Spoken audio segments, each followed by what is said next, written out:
Comenzamos hoy nuestro estudio del segundo libro de Samuel.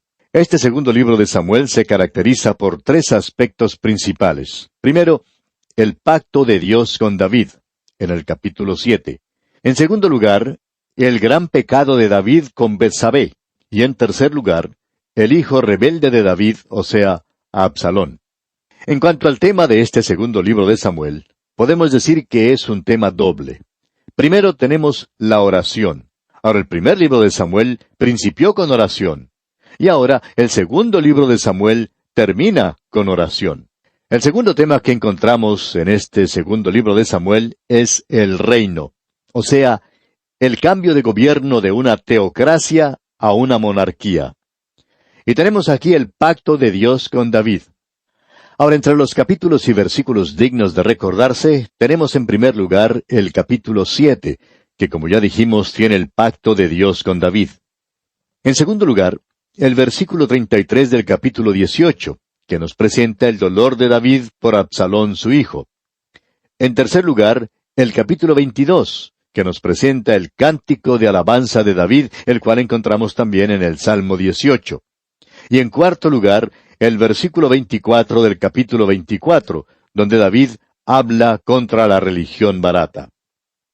Ahora, el segundo libro de Samuel está tan lleno de David como el Nuevo Testamento está lleno de Cristo.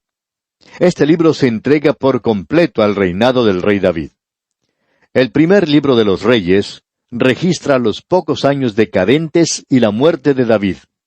La vida y los tiempos de David tienen importancia porque él es el progenitor de Jesús, como lo expresa el capítulo 1 del Evangelio según San Mateo, versículo 1.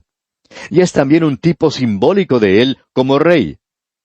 También el libro de los Salmos, en gran manera, fue escrito por David basándose en las experiencias de su propia vida. Aquí en el segundo libro de Samuel, los capítulos 1 al 10 cuentan de los triunfos de David. Y los capítulos restantes, los capítulos 11 al 24, cuentan de los apuros de David. Hay muchas nuevas personas que aparecen en este libro con las cuales el estudiante de la Biblia debe familiarizarse. Así es que vamos a entrar de lleno en nuestro estudio del capítulo 1. Leamos pues los primeros 2 versículos de este capítulo 1 del segundo libro de Samuel. Aconteció después de la muerte de Saúl, que vuelto David de la derrota de los amalecitas, estuvo 2 días en Siclag. Al tercer día, sucedió que vino uno del campamento de Saúl, rotos sus vestidos, y tierra sobre su cabeza, y llegando a David se postró en tierra, e hizo reverencia. Estos eran tiempos oscuros en la historia de Israel. Habían sufrido una derrota en la guerra. Se hallaban en apuros porque estaban fuera de la voluntad de Dios. Al final de la Segunda Guerra Mundial, creíamos que habíamos logrado la paz en el mundo, y pensamos que podíamos dormirnos en nuestros laureles y de allí en adelante disfrutar de una vida de pecado y lejos de Dios. Estamos seguros de que ese es uno de los motivos por el cual no hemos conocido ni un día de paz desde el fin de la Segunda Guerra Mundial. Para nosotros ha sido una guerra continua desde entonces. Creemos que puede haber una lección aquí para nosotros. Habrá tumulto y guerras para la nación, el pueblo o los individuos que están fuera de la voluntad de Dios. El profeta Isaías dice en el capítulo 57 de su profecía, versículo 21, «No hay paz, dijo mi Dios, para los impíos». Isaías dijo eso 3 veces. Y me pregunto si eso no es también aplicable para nosotros en el día de hoy. Como ya hemos dicho, fueron unos tiempos muy oscuros para Israel. Usted puede ver la posición en que se encontraban. El rey Saúl estaba muerto. Jonatán y los otros hijos de Saúl también habían muerto. Israel había perdido la batalla. Los filisteos habían tomado toda la región norteña alrededor de Galilea y ahora también habían ganado terreno en el sur. David no sabía lo que había ocurrido en la batalla. Él había tenido que rescatar a sus propios seguidores de manos de los amalecitas. Luego se fue a Siclag. Había estado allí algunos días sin oír ni una sola noticia. Por fin, un hombre completamente desgreñado, cubierto de lodo, de polvo y llevando vestidos rotos, encontró el campamento de David, y dijo que había llegado de la batalla. Informó entonces a David que los filisteos habían ganado la batalla y que Saúl había muerto. Luego explicó a David lo que había pasado. Leamos los versículos 3 hasta el 10 de este capítulo 1 del segundo libro de Samuel. Y le preguntó David, ¿de dónde vienes? Y él respondió, me he escapado del campamento de Israel. David le dijo, ¿qué ha acontecido? Te ruego que me lo digas. Y él respondió, el pueblo huyó de la batalla, y también muchos del pueblo cayeron y son muertos. También Saúl y Jonatán su hijo murieron. Dijo David a aquel joven que le daba las nuevas, ¿cómo sabes que han muerto Saúl y Jonatán su hijo? El joven que le daba las nuevas respondió, casualmente vine al monte de Gilboa, y hallé a Saúl que se apoyaba sobre su lanza, y venían tras él carros y gente de a caballo. Y mirando él hacia atrás, me vio y me llamó, y yo dije, heme aquí. Y me preguntó, ¿quién eres tú? Y yo le respondí, soy Amalecita. Él me volvió a decir, te ruego que te pongas sobre mí y me mates, porque se ha apoderado de mí la angustia, pues mi vida está aún toda en mí. Yo entonces me puse sobre él y le maté, porque sabía que no podía vivir después de su caída. Y tomé la corona que tenía en su cabeza y la argolla que traía en su brazo, y las he traído acá a mi señor. Podríamos preguntarnos, amigo oyente, si en verdad este Amalecita no encontró solo el cuerpo muerto de Saúl y le quitó la corona y la argolla y las llevó a David. O si por otra parte se encontró con Saúl mientras todavía estaba vivo. Bueno, creemos que cuando este Amalecita encontró a Saúl después que éste se había echado sobre su espada, todavía vivía. Cuando este Amalecita pasó, Saúl le pidió que terminara de matarlo. Lo interesante es que este joven confesó a David lo que había hecho, y parece que esperaba que David le diera alguna condecoración por su hazaña y que le inscribiera para una pensión vitalicia. Pero leamos lo que ocurre aquí en los versículos 11 hasta el 14 de este capítulo 1 del segundo libro de Samuel. Entonces David, haciendo de sus vestidos, los rasgó, y lo mismo hicieron los hombres que estaban con él. Y lloraron y lamentaron y ayunaron hasta la noche por Saúl y por Jonatán su hijo, por el pueblo de Jehová y por la casa de Israel, porque habían caído a filo de espada. Y dijo David a aquel joven que le había traído las nuevas, ¿de dónde eres tú? Y él respondió, yo soy hijo de un extranjero, Amalecita. Y le dijo David, ¿cómo no tuviste temor de extender tu mano para matar al ungido de Jehová? Si este hombre mató a Saúl, es porque Saúl había desobedecido a Dios cuando rehusó matar a todos los amalecitas, según el mandato de Dios en el primer libro de Samuel, capítulo 15. Si Saúl hubiera obedecido a Dios, este hombre no habría estado vivo para matarlo, y quizás Saúl hasta podría haber sobrevivido. David le preguntó a este joven, ¿cómo fue que no tuvo temor para alzar su mano y dar muerte al ungido de Dios? Usted recordará que David siempre rehusó alzar su mano para matar a Saúl, aunque se le presentó muchas oportunidades de hacerlo. Es muy bueno tratar de mirar las cosas desde el punto de vista de Dios. Mientras Saúl era rey, David nunca alzó su mano en su contra. Nadie más debía alzar las manos en su contra tampoco, porque Dios es quien puso la corona en su cabeza, y Dios debía ser quien se la quitara en su propio tiempo. Hay un peligro hoy en día, amigo oyente, de impedir la obra de Dios de muchas maneras. Podríamos contarle algunos casos muy interesantes acerca de algunos que han tratado de impedir la obra de Dios, el programa de Dios y al hombre de Dios. Dios interviene y juzga, siempre lo ha hecho. Es por eso que David le dijo a este joven Amalecita, ¿cómo es que no tuviste miedo de extender tu mano para matar al ungido de Jehová? Y veamos lo que ocurre aquí en el versículo 15. Entonces llamó David a uno de sus hombres y le dijo, ve y mátalo. Y él lo hirió y murió. David juzgó a la Amalecita por haber alzado su mano y dar muerte al ungido de Dios. Y el versículo 16 dice, y David le dijo, tu sangre sea sobre tu cabeza, pues tu misma boca atestiguó contra ti diciendo, yo maté al ungido de Jehová. Ahora, si este hombre inventó su cuento y su confesión, ciertamente fue una cosa fatal para él.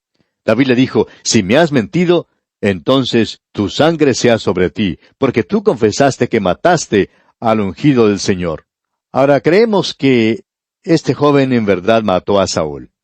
Hizo lo que David nunca habría hecho, y entonces David lo juzga por eso.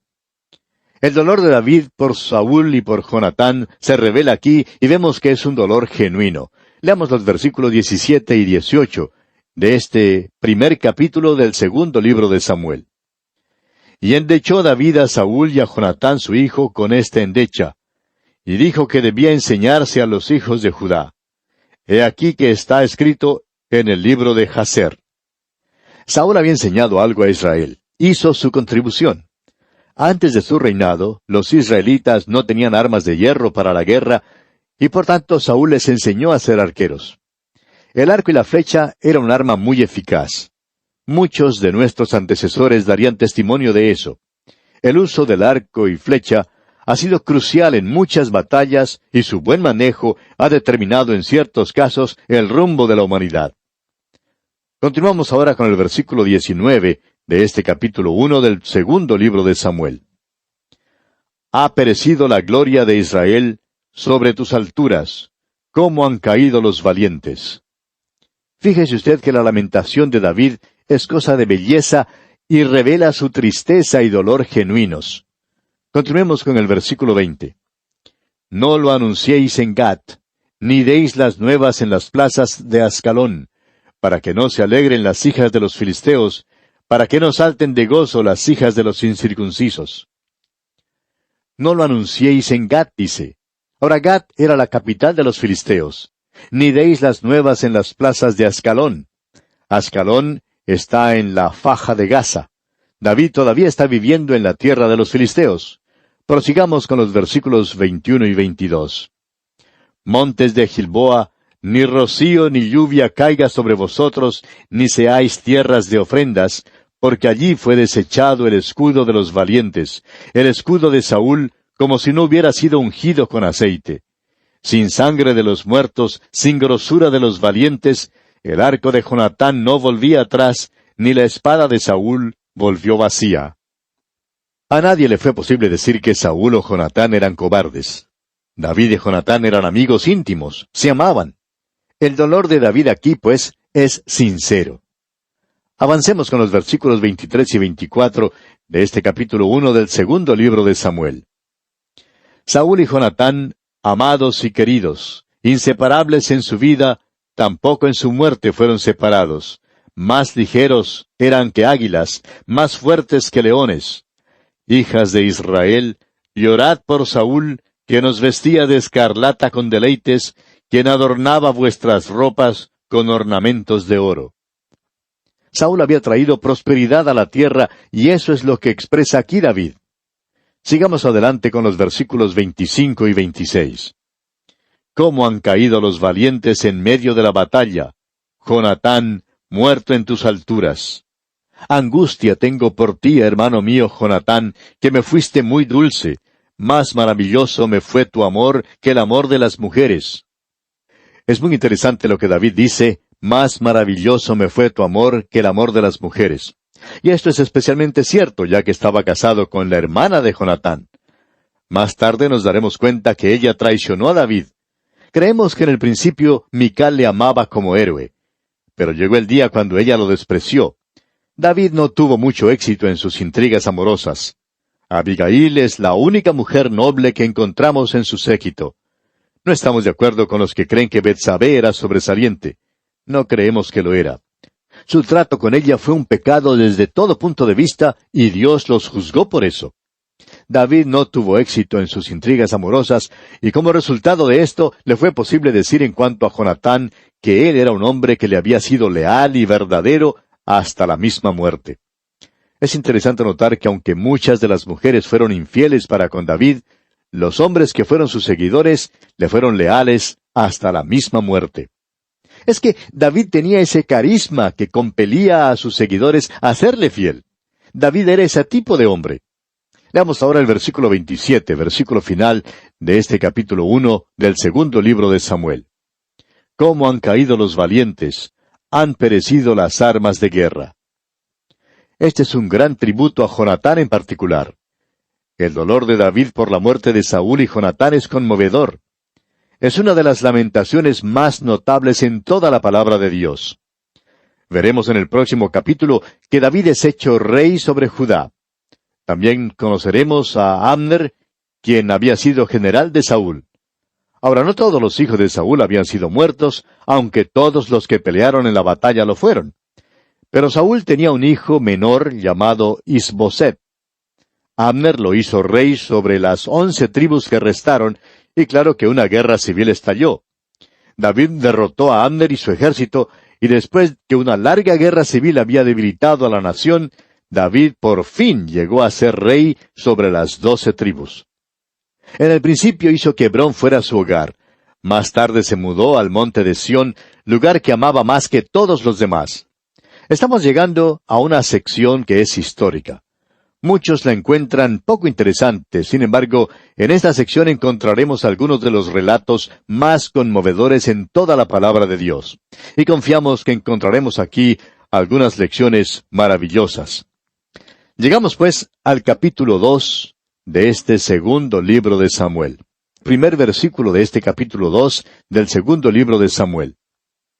Después de esto aconteció que David consultó a Jehová diciendo, ¿subiré a alguna de las ciudades de Judá?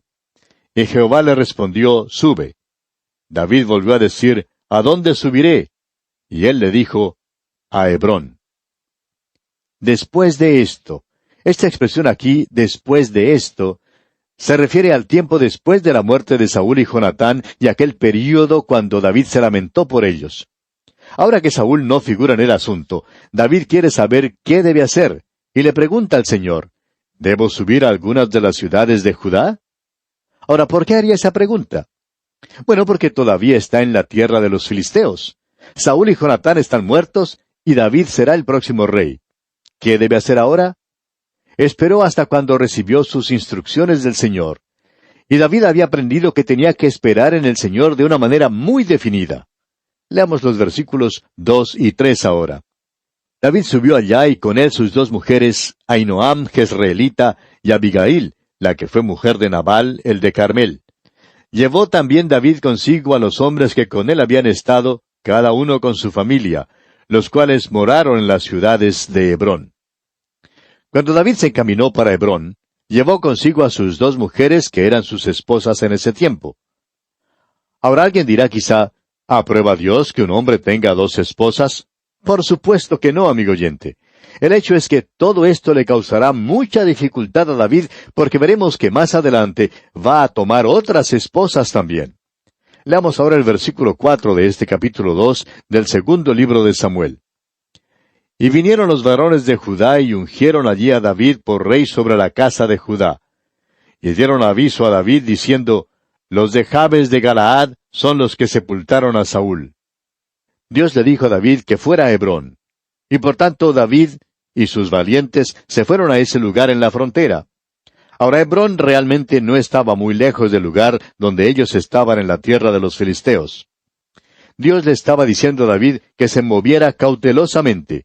No debía subir para tomar posesión del reino arbitrariamente, sino que tenía que entrar en la tierra y ponerse a la disposición de ellos. Cuando hace esto, la tribu de Judá le corona como su rey. Sigamos adelante con el versículo 5 de este capítulo 2 del segundo libro de Samuel. Entonces envió David mensajeros a los de Jabes de Galaad, diciéndoles, benditos seáis vosotros de Jehová, que habéis hecho esta misericordia con vuestro señor, con Saúl, dándole sepultura.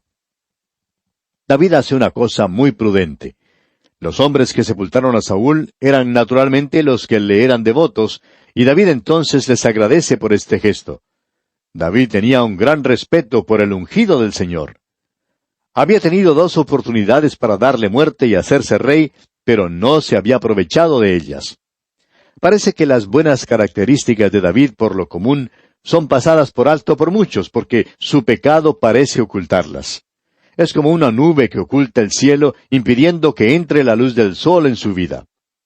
David era un hombre maravilloso en muchos aspectos, pero hubo un gran pecado en su vida, por el cual tuvo que pagar todos los días de su existencia después de cometerlos.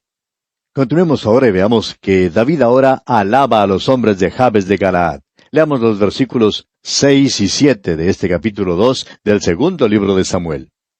Ahora pues, Jehová haga con vosotros misericordia y verdad, y yo también os haré bien por esto que habéis hecho. Esfuércense pues ahora vuestras manos y sed valientes, pues muerto Saúl vuestro señor, los de la casa de Judá me han ungido por rey sobre ellos. Luego, David pidió el apoyo y devoción a él como rey, así como se lo habían dado a Saúl. Ahora fíjese usted que David actúa de una manera diplomática y muy loable. Debemos reconocer el hecho de que tanto Saúl como Jonatán tenían hijos y que uno de ellos habría sido el sucesor normal para heredar el trono de no haber intervenido Dios. Abner, quien había sido general del ejército de Saúl, actuó enseguida para hacer que uno de ellos fuera rey. Y fíjese usted lo que hizo. Leamos los versículos 8 y 9 de este capítulo 2 del segundo libro de Samuel. Pero Abner, hijo de Ner, general del ejército de Saúl, tomó a Isboset, hijo de Saúl, y lo llevó a Mahanaim, y lo hizo rey sobre Galaad, sobre Jesuri, sobre Jezreel, sobre Efraín, sobre Benjamín y sobre todo Israel. Aquí tiene usted el principio de la división del reino que llegará a su máxima expresión después del reinado de Salomón, cuando Jeroboam encabece una revolución. Esta es solo la primera ruptura aquí. En el principio, a David le hacen rey sobre el reino sureño de Judá, pero las tribus norteñas hacen rey a Isboset, hijo de Saúl. Y vamos a detenernos aquí, amigo oyente, porque nuestro tiempo se ha agotado. Continuaremos, Dios mediante, en nuestro próximo programa.